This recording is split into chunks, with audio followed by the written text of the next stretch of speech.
I used to draw spirals in the margins of my notebooks when I was a kid. I don't know why. They made me feel calm, like if I just kept the line turning, nothing bad could happen. Sometimes I'd go through an entire page without lifting my pen, just loops on loops, tight, precise, perfect. I remember once, in 5th grade, I filled the back of a math worksheet with a spiral so densely the paper started to tear. My teacher called it obsessive. My mom said it was just a phase. But even then, I think I knew it was something else. I never drew anything else. Just spirals. I didn't have many friends. I didn't sleep much. I was always tired, always drawing. It was like I was trying to hold on to something that kept slipping through my fingers. Every curve, every loop felt like a lifeline, the only way to keep things together. The first real change started with a vein, just one on my wrist. It curved in a way it shouldn't, too smooth, too intentional. Not a branch, not a loop. A perfect spiral, like someone had etched it under my skin while I slept. I stared too long. It moved when I blinked. Not pulsed, tightened, like it was bracing. My pulse beat harder against it, like it wanted to escape. At first, I thought it was a trick of the light, but when I blinked again, it hadn't moved, it had deepened.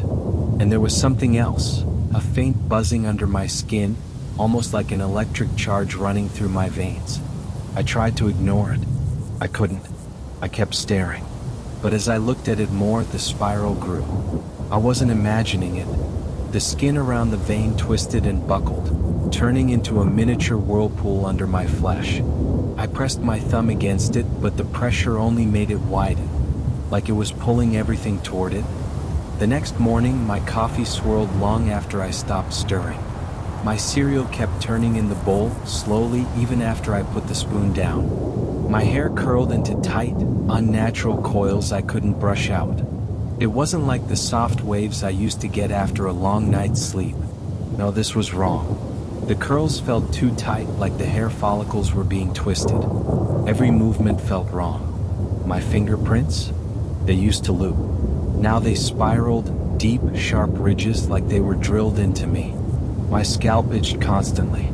I finally dug in with my nails during a shower, yanked out a chunk of hair, and under it, the skin was puckered into ridges. When I pressed the spot, it felt soft, like cartilage, or a tightly wound spring.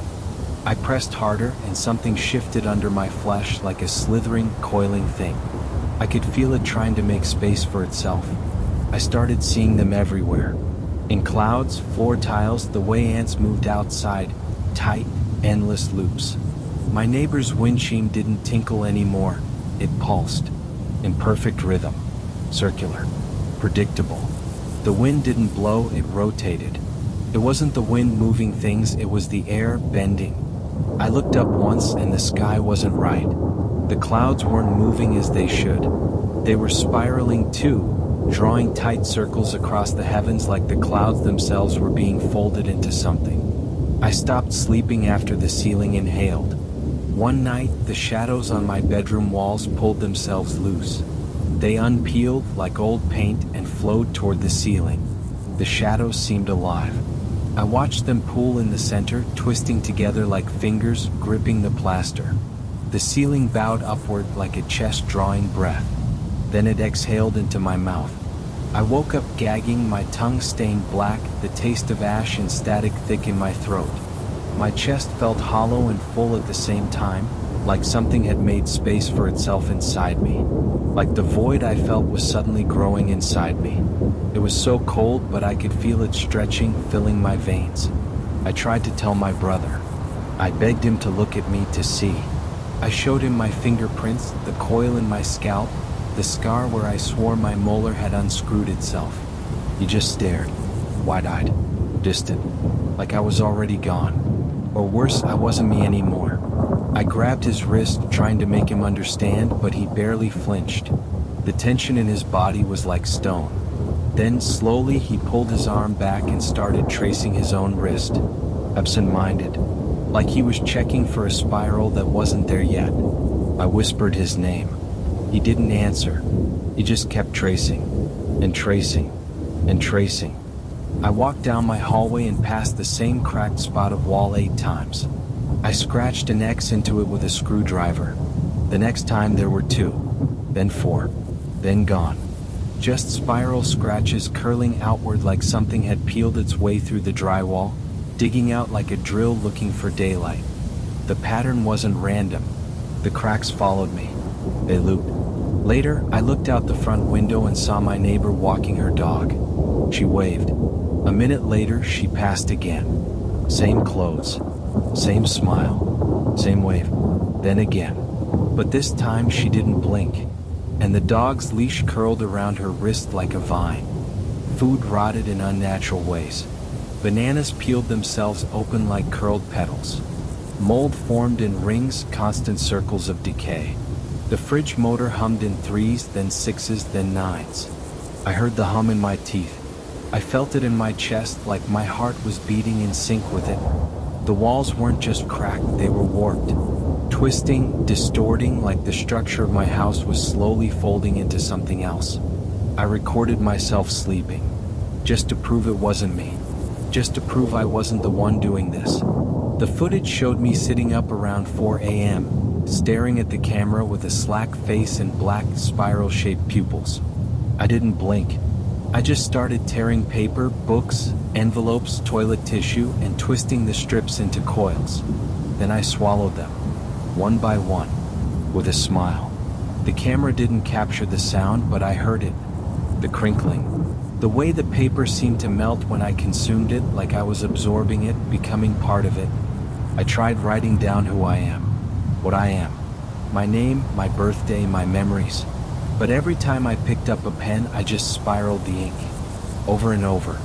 Like my hand knew something my brain forgot. My name is always curled into nonsense. Words looping into unreadable glyphs.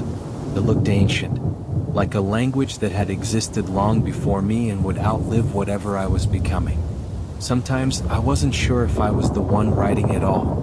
My reflection doesn't show me anymore. It shows a window.